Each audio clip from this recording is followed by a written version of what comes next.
আসসালামু আলাইকুম। আজ 14/12/2025 আমি আপনাদের দেখাবো বাবরি মসজিদের ইটের স্টক।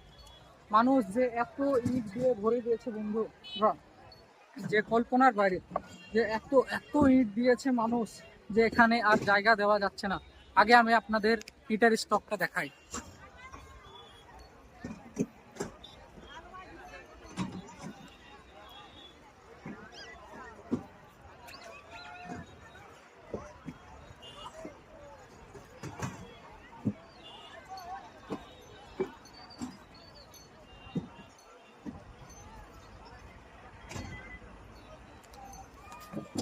তো বন্ধুরা, দেখতেই পেলেন যে এখানে এক প্রকার ইটের ভাটা তৈরি হয়ে গেছে। তোমরা এত পরিমাণে ইট দিয়েছে মানুষ, যে যেখানে বাবরি মসজিদ তৈরি হবে, মানে এখানে এখানে আর ইটের জায়গা দেওয়া যাচ্ছে না, অন্য জায়গায় ইট খালি হচ্ছে। বন্ধুরা, মানুষ যে এত ভালোবাসা দেখাবে মানুষের মধ্যে, যে বাবরি মসজিদের জন্য যে এত ভালোবাসা ছিল মানুষের মনে, এটা কেউ কল্পনাই করতে পারেনি। যে ভারতবর্ষের পশ্চিমবঙ্গের মুর্শিদাবাদ জেলার একটি ছোট্ট গ্রামে যে মানুষ এত পরিমাণে আসবে, এত পরিমাণে ভালোবাসা দেখাবে এই ছোট্ট গ্রামটিতে।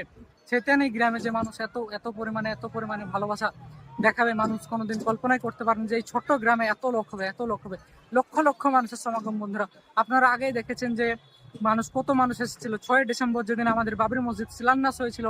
সেদিন আপনারা দেখেছেন যে লক্ষ লক্ষ মানুষ হয়েছিল।